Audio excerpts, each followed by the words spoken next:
Hello everyone. So in the last class we've started with a new chapter, that is the cell cycle and the cell division. Okay?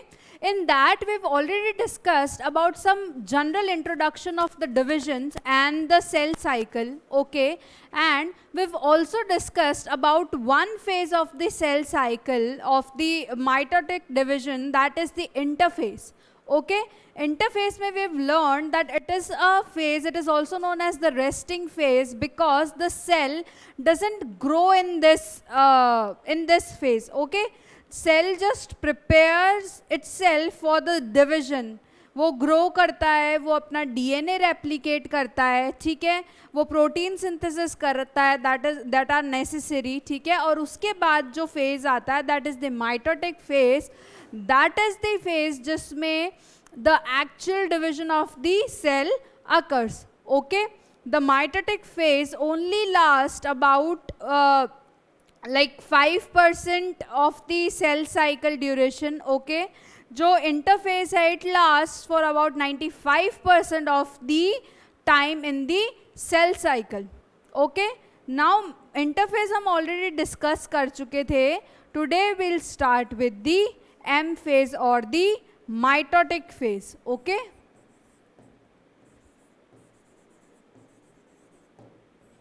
M phase या mitotic phase. अब ये जो mitotic phase है इसको या mitotic division है इसको हम equational division भी बोलते हैं, ठीक है. This M phase or mitotic phase is also known as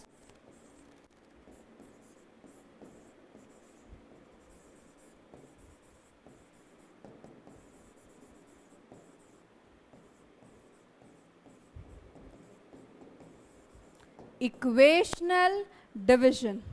And why is it called so? Because जो माइटोसिस होता है, जो माइटोटिक डिवीजन होता है, उसमें क्या होता है कि जो क्रोमोसोम के नंबर हैं, ठीक है, जो क्रोमोसोम के नंबर है वो पेरेंट सेल में और जो डॉटर सेल बनेगी उसमें क्या होते हैं, सेम रहते हैं, ठीक है. अगर जो पेरेंट सेल में 46 क्रोमोसोम है तो जो डॉटर सेल है उसमें भी 46 ही रहेंगे. उसमें क्या होता है कि क्रोमोसोम का नंबर कभी हाफ या ज़्यादा नहीं होगा. जितना पेरेंट सेल में क्रोमोसोम का नंबर था उतना ही नंबर क्रोमोसोम का होगा प्रोजेनी सेल के अंदर या डॉटर सेल के अंदर, ठीक है. It's known as equational division because the number of chromosome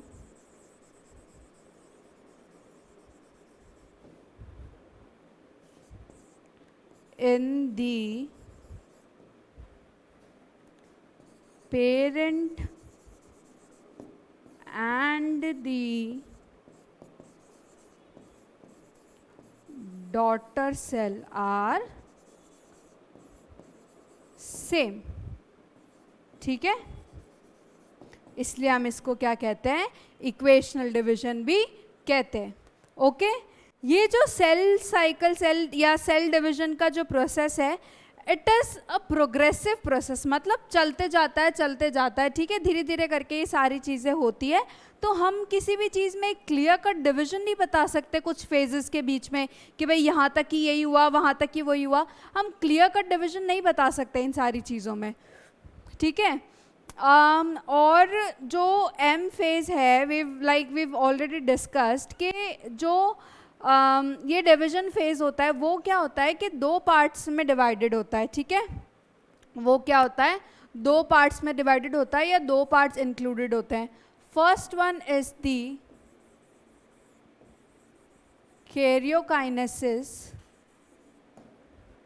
second one is the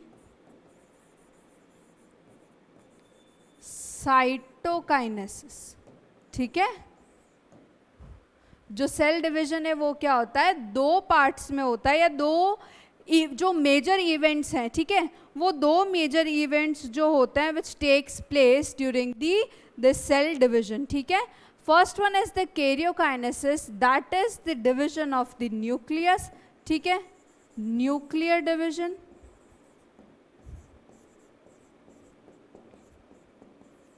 जिसमें कि क्या है कि न्यूक्लियस में जो भी मटेरियल है लाइक द डीएनए रेप्लिकेट हो के और उसके बाद क्रोमोसोम बन के वो क्या होता है, उसमें दो जो वो क्रोमोसोम्स बनते हैं, ठीक है। तो हमने जब लास्ट जो चैप्टर हमने डिस्कस किया था सेल, उसमें जब न्यूक्लियस डिस्कस किया था उसमें हमने देखा था कि जो क्रोमोसोम्स होते हैं उसमें क्रोमेटिड्स होते हैं, ठीक है, 2 क्रोमेटिड्स होते हैं, उसको हम क्या बोलते हैं, सिस्टर क्रोमेटिड्स, ठीक है। तो वो क्रोमेटिड्स क्या करते हैं, एक क्रोमोसोम के एक एक सेल में पहुंच जाते हैं, ओके।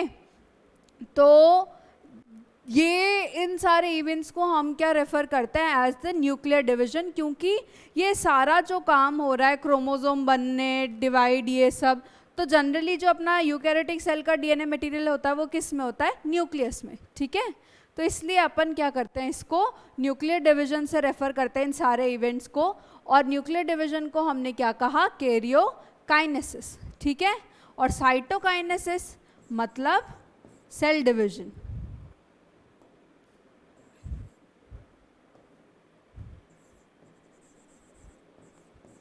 मैंने लास्ट क्लास में भी आप लोगों को बोला था कि सेल डिवीजन अगर अपन पूरी बात करें ना इस पूरी चीज़ की, तो काफ़ी सारे इवेंट्स इसमें इंक्लूडेड होते हैं, लेकिन साइटोकाइनेसिस अपन उस पर्टिकुलर इवेंट से रेफर कर रहे हैं, उसमें जहाँ पे सेल डिवाइड हो रहा है, सिर्फ पर्टिकुलर सेल डिवाइड हो रहा है।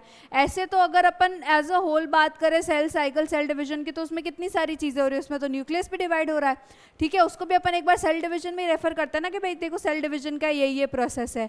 लेकिन जो साइटोकाइनेसिस है उससे हम पर्टिकुलरली किस इवेंट को रेफर कर रहे हैं, जहाँ पे एक सेल है वो क्या हो गया, 2 में डिवाइड हो गया है, ठीक है, that particular event.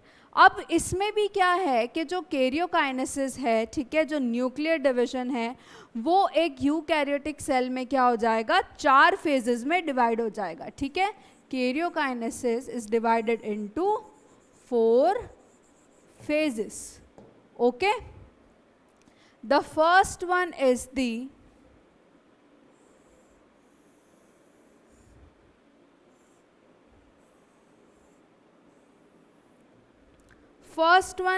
the prophase, second one is the metaphase, third one is the anaphase, fourth one is the telophase, ठीक है। कैरियोकाइनेसिस जो होता है वो माइटोटिक फेज के अंदर क्या होता है, 4 पार्ट्स में होता है या 4 फेजेस में होता है, ठीक है। उन 4 फेजेस का नाम क्या है, प्रोफेज, मेटाफेज, एनाफेज और टीलोफेज, ठीक है। ये सारी मतलब इन सारे फेजेस में क्या क्या इवेंट्स होते हैं that will discuss now, okay. सबसे पहले जो हम डिस्कस करेंगे that is the prophase.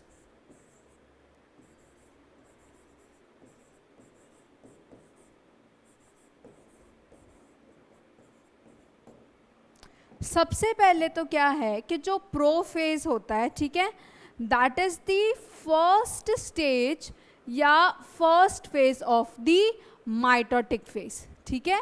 It is what, it is the first stage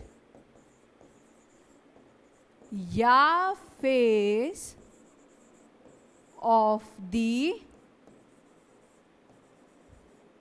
mitotic phase, ठीक है। ये क्या होता है, फर्स्ट फेज होता है। बाकी सारे जो भी फेजेस होते हैं वो इसके बाद आते हैं, ठीक है। उसके बाद क्या होगा, it is followed bye interface. जैसे ही खत्म होता है ना, तो इंटरफेस खत्म होते ही this prophase, the cell enters into this prophase, okay. It is followed bye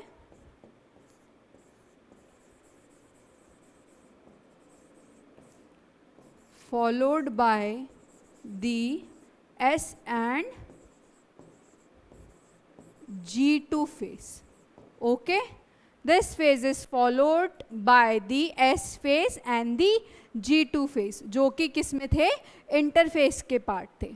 ठीक है, अब जो जैसे हमने देखा था कि जो एस फेज है, ठीक है, तो एस फेज में क्या हो रहा था, डीएनए रेप्लिकेट हो रहा था. ठीक है, जो डीएनए था हमारा वो क्या हुआ, एस फेज में डबल हुआ. तो वो जो डीएनए है, ठीक है, वो सेल में ऐसे क्या है, मतलब suppose this is a cell, ठीक है, तो सेल में डीएनए जो है वो क्या पड़ा है, ऐसे फैला हुआ ही पड़ा है.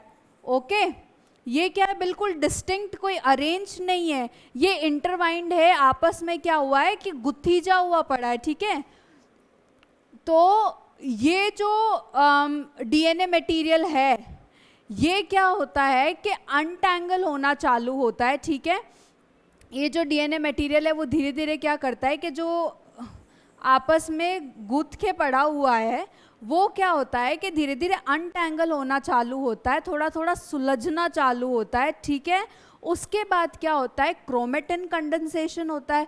We have already learned about the chromatin. Okay, कि क्रोमेटिन क्या होता है कि जो बेसिक डीएनए स्ट्रिंग्स हैं, जो बेसिक डीएनए है वो क्या होता है कि हिस्टोन प्रोटीन्स के ऊपर कॉइल अप होता है. ठीक है, तो उसके लिए, उसी प्रोसेस के लिए क्या होता है कि ये जो डीएनए इंटरवाइंड पड़ा है आपस में, ठीक है, वो क्या होता है, धीरे धीरे जो मटेरियल है वो क्रोमोसोम्स क्या होते हैं, अनटैंगल होना चालू होता है. ये मटेरियल जो है अनटैंगल, थोड़ा सुलझना चालू होता है for the process of the chromatin condensation. ठीक है, पहले क्रोमेटिन बनेगा इन सब से, क्रोमेटिन क्या हो जाएगा, ये क्या हो जाएगा, कंडेंस होना चालू हो जाएगा टू फॉर्म दी क्रोमोसोम्स. ठीक है, तो जो प्रोफेज है that is marked by the initiation of the chromosome condensation. Okay, the prophase is, it is marked by the initiation of chromatin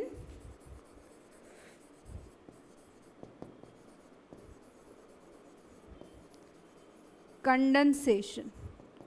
ठीक है, ये जो प्रोफेस होता है वो क्या होता है, इस क्रोमेटिन क्रोमोसोमल कंडेंसेशन से क्या होता है, मार्क्ड होता है. क्रोमेटिन नहीं, क्रोमोसोम कंडेंसेशन, सॉरी.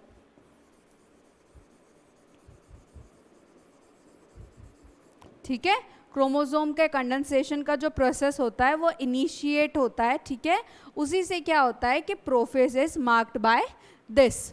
ओके, अब इसी के साथ साथ एक और चीज होती है इसमें, दिस प्रोफेज में, दैट इज कि इफ़ यू गाइज रिमेंबर, जब हमने सेल भी डिस्कस किया था तो हमने सेंट्रियोल ड्यूप्लीकेशन का प्रोसेस को डिस्कस किया था. तो हमें पता है कि एस फेज तक क्या था कि एस फेज में पूरा सेंट्रियोल अपने आप को ड्यूप्लीकेट करता है. जो डॉटर सेंट्रियोल है वो ग्रो करती है प्रॉक्सिमल एंड्स पे, देन इट इलोंगेट्स जब तक वो पेरेंट सेंट्रियोल के बराबर नहीं हो जाती, और उसके बाद क्या करती है, वो उससे टाइटली अटैच्ड हो जाती है और सेंट्रियोल ड्यूप्लीकेट हो जाता है. ठीक है, अब जो एस फेज के ड्यूरेशन में, जो एस फेज के टाइम में जो सेंट्रियोल्स ड्यूप्लीकेट हुए थे सेल के अंदर, ठीक है, साइटोप्लाज्म के अंदर, they starts to move. Okay, they starts to move towards the opposite pole of the cell. If you guys remember, we've discussed it in the previous chapter, that is the cell, जिसमें हमने क्या पढ़ लिया था already कि जो prophase है उस फेज में क्या हो जाता है कि सेंट्रियोल्स जो है वो अपने अंदर से कुछ स्पिंडल फाइबर्स निकाल के क्या करते हैं, खुद एक दूसरे से अलग होना चालू हो जाता है. सपोज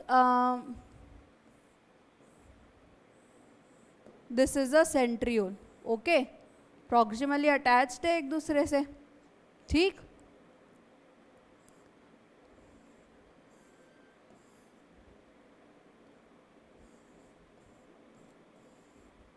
इसमें से एक डॉटर सेंट्रियोल है दोनों में, और एक पेरेंट सेंट्रियोल है, ठीक है।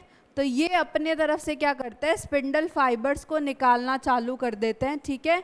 और उसके हेल्प से क्या करते हैं, ये सेंट्रियोल्स जो सेल है उसके ऑपोजिट पोल्स पे मूव करना स्टार्ट कर देते हैं, ठीक है।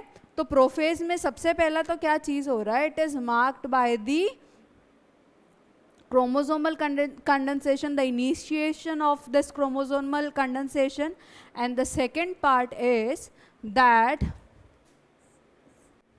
the centrioles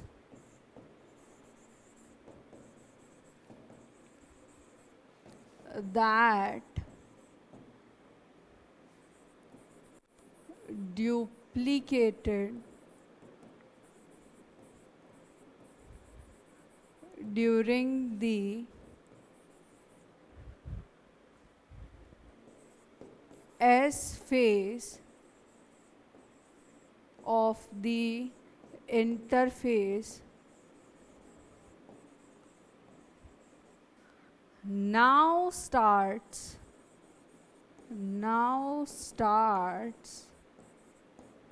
to move towards the opposite poles of the cell, ठीक है। इस चीज में क्या हो गई, दो चीजें हो गई। सबसे पहले क्या हो गया कि क्रोमोसोम कंडेंसेशन हो गया, ठीक है। और सेकंड क्या हो जाएगा, सेंट्रियोल्स क्या करेंगे, ऑपोजिट पोल्स की तरफ मूव करना चालू कर देंगे, ठीक है। अब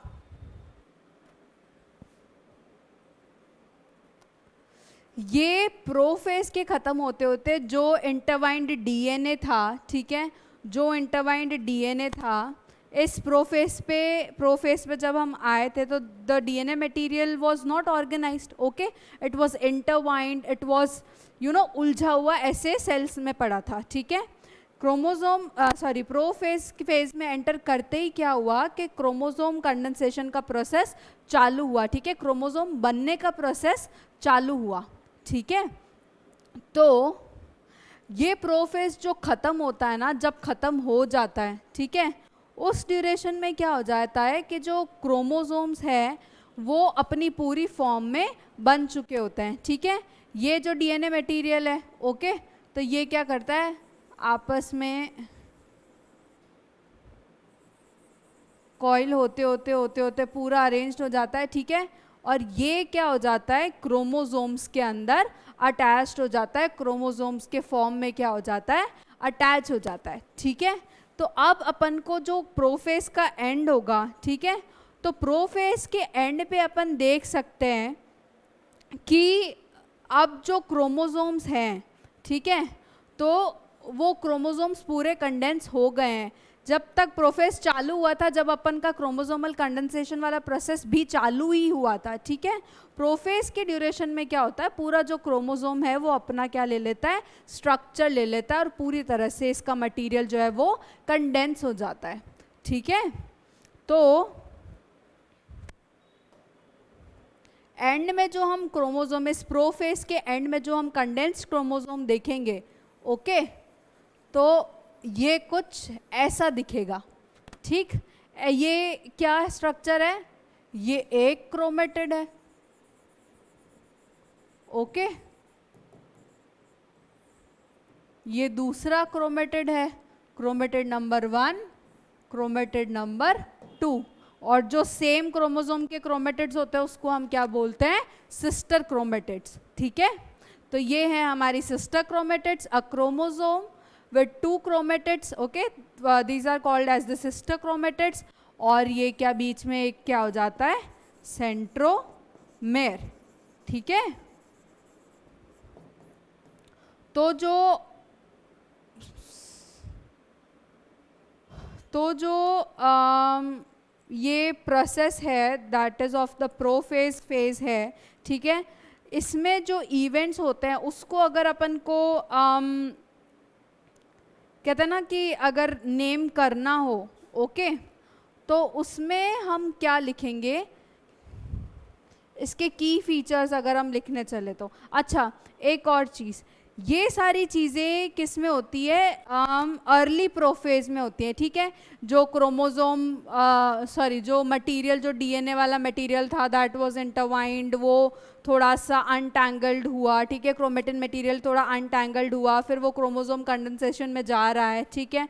ये सारे प्रोसेस क्या होता है, अर्ली प्रोफेज की चीज़ें होती है, ठीक है। जब ये प्रोसेस होना चालू हो जाता है, प्रोफेज को भी अपन क्या कर सकते हैं कि लेट और अर्ली में अपन क्या कर सकते हैं, डिवाइड कर सकते हैं, ठीक है। तो लेट प्रोफेज में क्या होता है कि जो हमारे एनवेलप्ड स्ट्रक्चर्स हैं, ठीक है, वो क्या करते हैं कि डिमिनिश होना चालू हो जाता है, दिखना बंद हो जाते हैं सेल्स में, ठीक है। लाइक द न्यूक्लियर एनवेलप, ठीक है।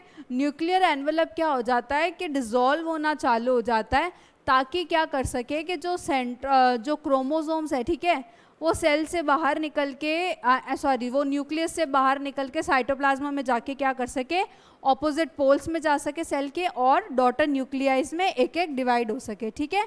इस वजह से क्या होता है कि न्यूक्लियर एनवेलप भी क्या होता है, डिसॉल्व होने लगता है, और बाकी भी जो ये मेम्ब्रेन बाउंड ऑर्गेनेल्स होती है, just like this Golgi apparatus, endoplasmic reticulum, ये सब भी क्या हो जाती है कि दिखना बंद हो जाती है, ठीक है।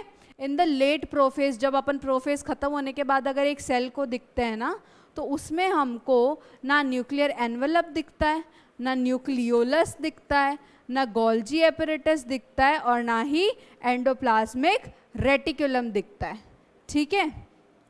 प्रोफेज में एक और चीज़ होती है, सेंट्रियोल्स अपनी जगह जाना चालू हो गए, ठीक है।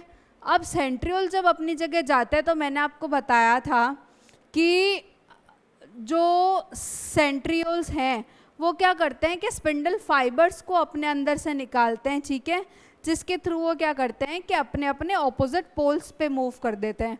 तो प्रोफेज में जो एक और चीज़ होती है वो क्या होती है, initiation of the mitotic assembly, ठीक है। इसमें क्या होता है, initiation of the mitotic assembly. तो ये कुछ मेन चीज़ें हैं जो कि क्या होती है प्रोफेज के अंदर, it takes place in the prophase, okay. अगर अपन को की पॉइंट्स लिखने हैं कि भाई क्या क्या होता है इसके अंदर, ठीक है, या प्रोफेज इज कैरेक्टराइज्ड बाय, ठीक है, तो हम मेन अगर देखा जाए तो अपन 3 चीज़ों को इसमें मेंशन कर सकते हैं, ठीक है। फर्स्ट हो जाएगा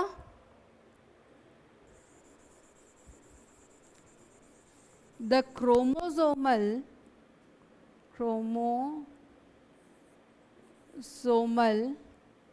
मटीरियल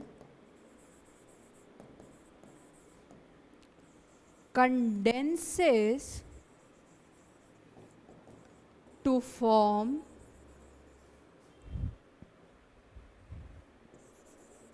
compact chromosome, ठीक है, compact chromosome. And by the compact chromosome what we mean कि भाई अब ये कॉम्पैक्ट, अब जो ये क्रोमोसोम्स दिखते हैं at the end of the prophase, उसमें क्या होता है, 2 क्रोमेटिड्स है और क्या है, एक सेंट्रोमेर, ओके। जो क्रोमोसोमल मटेरियल है वो क्या होता है, कंडेंस हो जाता है to form the compact chromosome with 2 chromatids and 1 centromere, ठीक है। तो ये तो फर्स्ट इवेंट होता है जो होता है।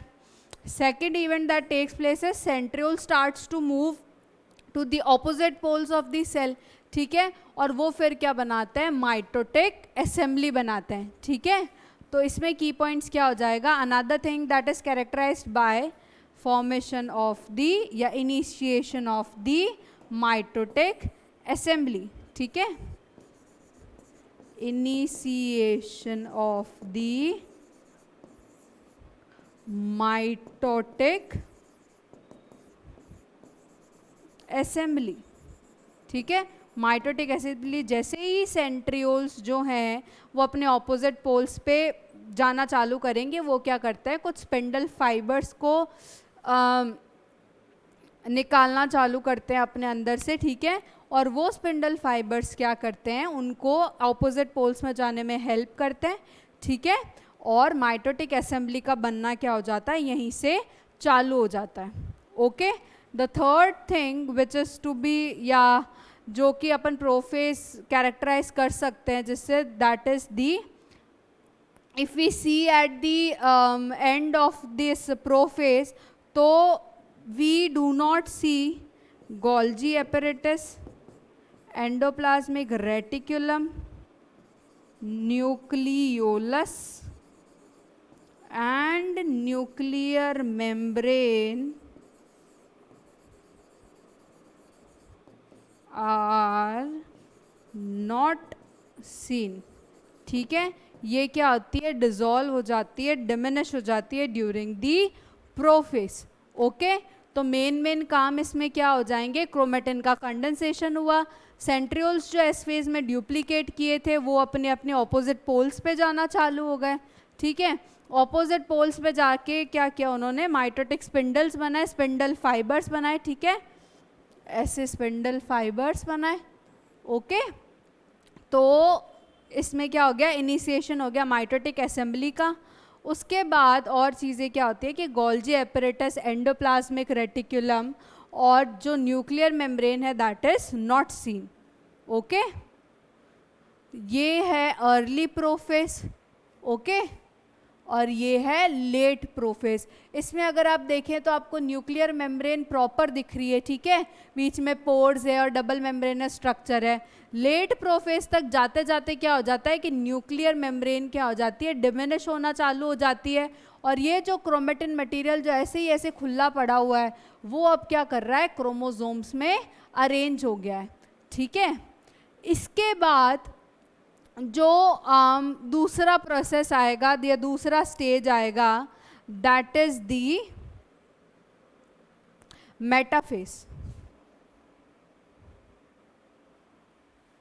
Second phase that we are going to discuss is the metaphase, ठीक है। ये जो होता है it is the second phase of the M phase, मतलब कैरियोकाइनेसिस वाला, ठीक है। तो ये क्या है, सेकेंड फेज होता है, ठीक है। और इसमें क्या होता है कि it is marked by the complete disintegration of the nuclear envelope. उसके एंड में क्या हुआ था कि न्यूक्लियर एनवेलप क्या है, डिमिनिश होना चालू हो गया था, ठीक है। तो अब इसमें क्या होता है कि it is marked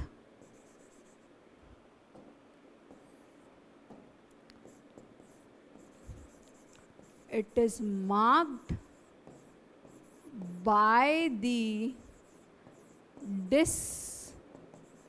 disintegration of the nuclear envelope। इस स्टेज के स्टार्ट अपन कैसे समझते हैं कि भाई मेटाफेज आ गया है, जब क्या होता है कि न्यूक्लियर एनवेलप जो है वो पूरी तरह से, सपोज पहले ये हमारा न्यूक्लियर एनवेलप था, ठीक है,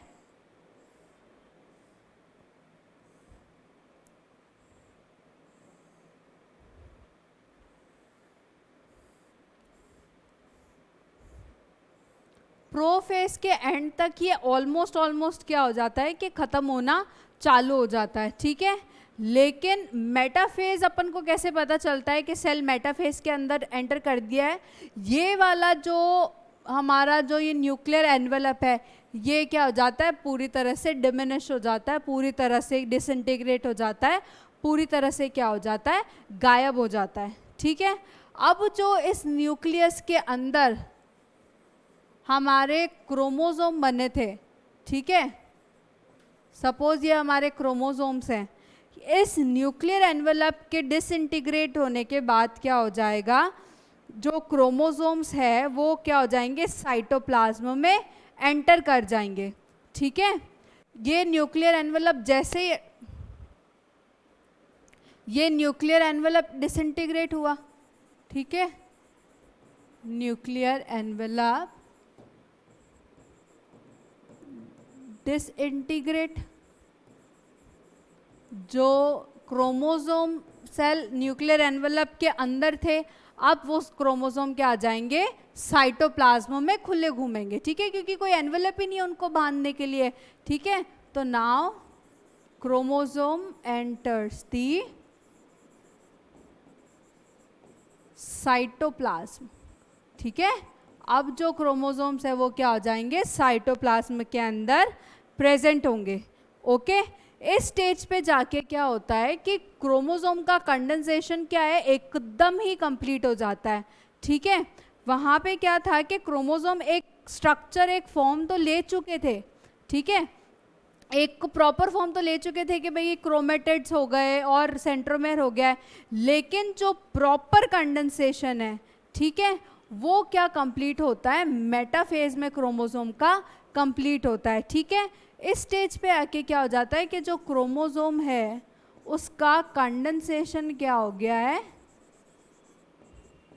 कंप्लीट हो गया है, ठीक है। और मेटाफेज ही वो स्टेज है जिसमें अपन क्या कर सकते हैं, क्रोमोसोम को बहुत इजीली विजिबल होते हैं वो, ठीक है। जब क्रोमोसोम का कंडेंसेशन क्या हो गया है, पूरी तरह से हो गया, बहुत अच्छे से वो कॉम्पैक्ट हो गए हैं, ठीक है, तो इस स्टेज पे अपन क्या कर सकते हैं, जो क्रोमोसोम की स्टडी है, ठीक है, वो क्या हो जाती है, इस स्टेज पे बेस्ट होती है, ठीक है। तो मेटाफेज इज द फेज, आपको कभी ये चीज़ें वाइवा में पूछ ली जाती है, ऐसे तो शायद नहीं आता, या हो सकता है कभी एमसीक्यू में पूछ ली जाए कि भाई किस स्टेज में जो क्रोमोसोम की स्टडी है वो बेस्ट हो सकती है, ठीक है, किस स्टेज में क्रोमोसोम के ऊपर अच्छे से देख के उस पर कुछ भी स्टडी की जाती है, तो वो फेज कौन सा होगा, मेटाफेज, ठीक है। इस फेज पे क्या होता है कि क्रोमोसोम का इस स्टेज तक क्रोमोसोम कंडेंसेशन कंप्लीट हो चुका होता है, ठीक है, अब उसमें कुछ नहीं बचा, तो उस पे क्या हो सकती है, इस स्टेज पे क्रोमोसोम की स्टडी सबसे बेस्ट हो सकती है, ठीक है। इस स्टेज पे अब क्रोमोसोम में क्या है, 2 क्रोमेटिड्स है, ये तो हमको पता ही है, ठीक है। जो क्रोमोसोम्स थे उसमें क्या है, क्रोमेटिड्स है, ओके। और बीच में एक प्राइमरी कंस्ट्रक्शन भी था जो कि क्या है, सेंट्रोमेयर। पर इसके साथ साथ एक और चीज़ है कि क्रोमोसोम के ऊपर एक डिस्क शेप्ड स्ट्रक्चर्स प्रेजेंट होते हैं सेंट्रोमेयर के साइड में, ठीक है। सेंट्रोमेयर के साइड में कुछ डिस्क शेप्ड स्ट्रक्चर्स प्रेजेंट होते हैं, ठीक है, that are known as the kinetochores, okay, kinetochores, okay.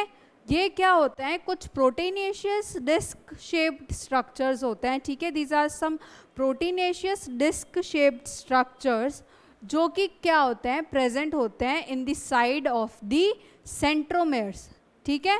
ये क्या होता है, सेंट्रोमेयर की दोनों साइड्स में प्रेजेंट होते हैं, ठीक है। अब काइनेटोकोर्स करते क्या है, काइनेटोकोर्स का नाम में उसका मतलब छुपा हुआ है कि kineto means separate, okay, kineto means separate और कोर मीन्स काम करना, ठीक है। तो इनका काम क्या है कि ये क्या करते हैं, सेपरेशन में हेल्प करते हैं, इस क्रोमोसोम के इन क्रोमेटिड्स के क्या करते हैं, सेपरेशन में हेल्प करते हैं, ठीक है। कैसे करते हैं ये हेल्प, कि ये जो काइनेटोकोर्स है, ठीक है, they serve as a site of attachment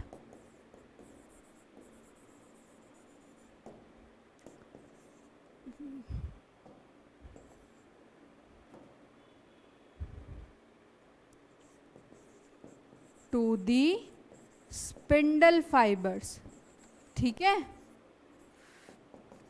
ये क्या करते हैं कि as a site of attachment serve करते हैं टू द स्पिंडल फाइबर्स। जो स्पिंडल फाइबर्स है ना, जो सेंट्रियोल में से निकले थे, ठीक है, वो क्या करते हैं कि आके इस काइनेटोकोर पे अटैच होते हैं, ठीक है। अब जो ये स्पिंडल फाइबर्स हैं, ठीक है, ये सपोज ये हमारा सेंट्रियोल है,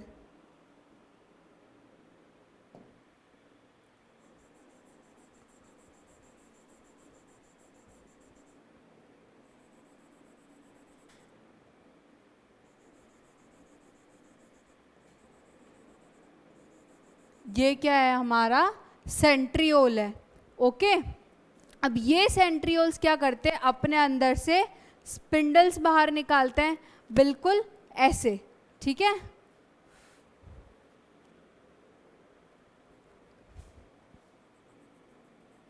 ये अपने अंदर से क्या करते हैं, स्पिंडल्स को बाहर निकालते हैं, कुछ फाइबर्स को क्या करते हैं, बाहर निकालते हैं, ठीक है। ये इक्वल इन नंबर होते हैं, मेरा डायग्राम थोड़ा ऐसा बन गया है, I mean equal in size होते हैं, ओके। तो ये क्या करते हैं कि स्पिंडल्स निकालते हैं। ये चीज़ तो हमने प्रो फेज में ही देख ली थी। अब इस फेज में क्या होता है कि जो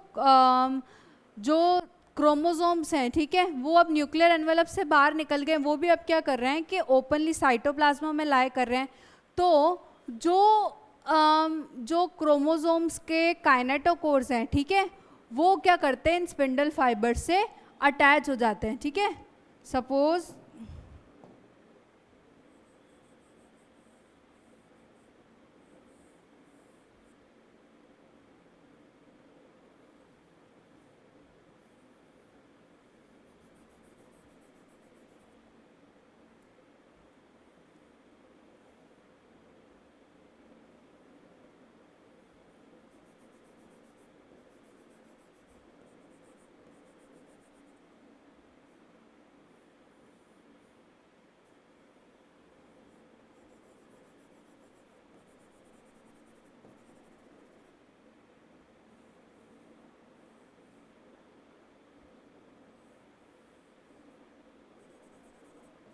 ठीक है, ये क्या कर रहे हैं, सपोज ये जो मैं ग्रीन से बना रही हूं ना, ये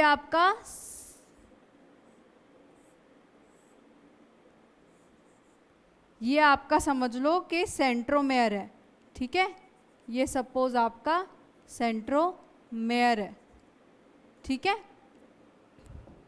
और उसके पास हमने क्या देखा था, काइनेटोकोर। ये डिस्क शेप स्ट्रक्चर्स क्या है, काइनेटोकोर्स।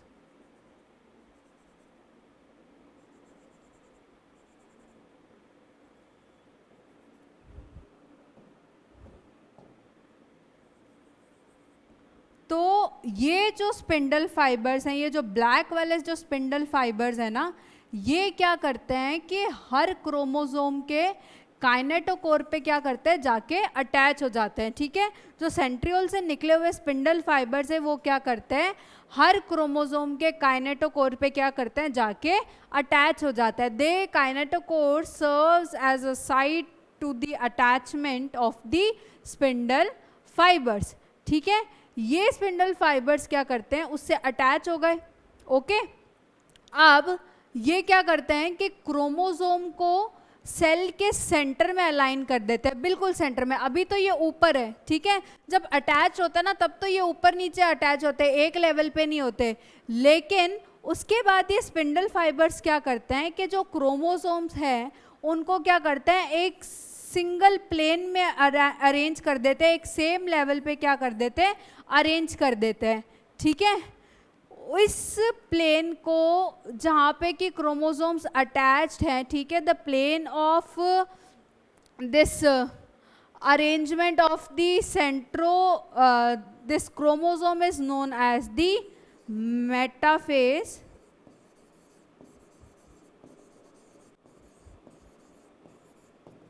ठीक है। ये क्या करता है कि जो क्रोमोसोम्स है उनको क्या कर लेता है, इस पे एक लाइन में सेल के बिल्कुल सेंटर में क्या कर देता है, अरेंज कर देता है। और इस plane of arrangement of the chromosomes को हम क्या कहते हैं, मेटाफेज प्लेट, ठीक है। ये जो क्रोमोसोम है वो क्या होता है, सेल के बिल्कुल बीचों बीच क्या हो जाते हैं, अरेंज हो जाते हैं, ठीक है। हर एक स्पिंडल फाइबर जो है वो क्या होता है कि मतलब एक डॉटर क्रोमेटिड जो है ना वो एक स्पिंडल से अटैच्ड है, ठीक है। दूसरा डॉटर क्रोमेटिड जो है वो दूसरे स्पिंडल से अटैच्ड है। समझ रहे हो आप, एक जो क्रोमोसोम होता है उसमें 2 डॉटर क्रोमेटिड्स होते हैं, ठीक है। डॉटर क्रोमेटिड्स नहीं, सिस्टर क्रोमेटिड्स, सॉरी। तो इधर काइनेटोकोर है, इधर भी काइनेटोकोर है, और बीच में क्या है, ये सेंट्रोमेयर, ठीक है। अब सपोज ये स्पिंडल आ रहा है, ठीक है, एक तरफ से आ रहा है, दूसरी तरफ से भी आ रहा है, ऑपोजिट पोल्स पे दोनों तरफ स्पिंडल्स होते हैं ना। तो जो डॉटर क्रोमेटिड्स है वो एक एक क्या है, एक एक स्पिंडल से अटैच्ड है, ठीक है। एक पोल का स्पिंडल क्या कर रहा है, एक डॉटर क्रोमेटिड के काइनेटोकोर को अटैच कर रहा है, और जो दूसरा ऑपोजिट पोल वाला जो स्पिंडल फाइबर है ना वो दूसरे जो डॉटर क्रोमेटिड है, सॉरी जो सिस्टर क्रोमेटिड है उसके काइनेटोकोर से क्या है, अटैच होके पड़ा है, ठीक है। फाइनली इन लोगों ने क्या किया, स्पिंडल फाइबर अरेंजमेंट ने क्या किया कि जो क्रोमोसोम्स है उसको बिल्कुल सेल के सेंटर में लाके खड़ा कर दिया, ठीक है। बिल्कुल सेल्स के सेंटर में अरेंज कर देते हैं। ये ऊपर नीचे मैंने लेवल बनाया, स्टार्टिंग में ऐसे होते हैं, लेकिन फिर स्पिंडल फाइबर्स क्या करते हैं, इन सबको एक लेवल पे लाके खड़ा कर देते हैं एक ही प्लेन में, and that plane of arrangement of the chromosome is known as the metaphase plate, ठीक है। तो अगर अपन बात करें कि मेटाफेज में क्या क्या हुआ, तो न्यूक्लियर मेम्ब्रेन डिमिनिश हुई, ठीक है। उसी से हमको पता चला कि सेल जो है वो मेटाफेज में एंटर कर चुका है, ठीक है। उसके बाद क्या हुआ, क्रोमोसोम बाहर निकल गया न्यूक्लियर एनवेलप से, क्योंकि वो तो डिसइंटीग्रेट हो गया। अब वो क्या कर रहा है कि बिल्कुल साइटोप्लाज्म में लाए किए हुए है। अब वहाँ पे क्या हुआ कि जो स्पिंडल फाइबर्स है वो क्या किए, इस क्रोमोसोम के काइनेटोकोर से अटैच हो गए, ठीक है। ईच मतलब हर एक पोल की साइड का जो स्पिंडल फाइबर है वो क्या किया, एक एक क्रोमेटिड से, एक एक सिस्टर क्रोमेटिड के काइनेटोकोर से क्या हो गए, अटैच हो गए, ठीक है। तो एक काइनेटोकोर से एक स्पिंडल, दूसरे काइनेटोकोर से दूसरा स्पिंडल, ठीक है। तो ऐसे अरेंजमेंट बना के इन्होंने स्पिंडल फाइबर्स ने क्या किया कि क्रोमोसोम को सेल के बिल्कुल सेंटर में अरेंज कर दिया स्पिंडल फॉर्मेशन के थ्रू। और ये जो प्लेन जहाँ पे जो क्रोमोसोम्स है वो बिल्कुल एक लाइन में लाए कर रहे हैं, एक प्लेन में लाए कर रहे हैं, इस अरेंजमेंट को हमने क्या बोला, मेटाफेज प्लेट। और ये क्या है, पूरा माइटोटिक स्पिंडल, ठीक है। ये पूरी चीज़ क्या हो गई, माइटोटिक स्पिंडल या माइटोटिक असेंबली, ठीक है। ये जो पूरा अरेंजमेंट बना है वो क्या हो गया, माइटोटिक स्पिंडल या माइटोटिक असेंबली, ठीक है। अब अगर अपन इसके की फीचर्स लिखने जाएंगे तो इट विल बी लाइक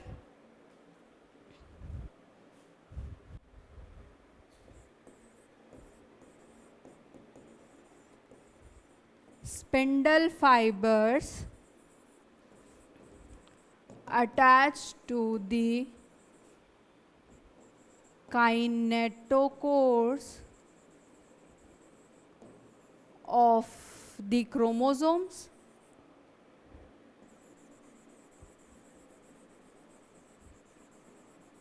और सेकेंड चीज क्या हो जाएगी, chromosome lies at the center of the cell, ठीक है।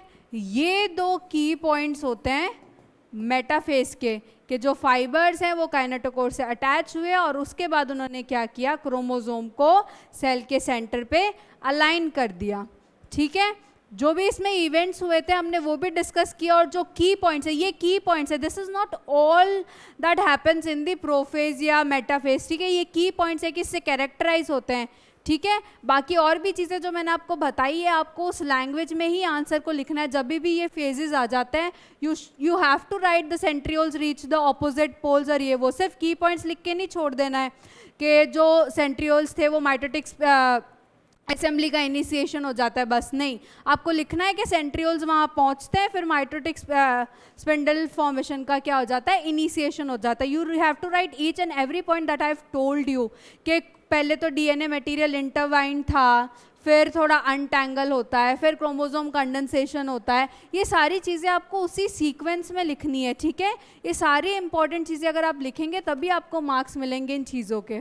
Okay, so this is all about the prophase and the metaphase. In the next class we'll discuss about the rest of the two phases of the this mitotic phase, that are the anaphase and the telophase, and if possible we'll try to end this phase or end this topic in the next class by discussing the cytokinesis as well. Okay, this was all about today's class.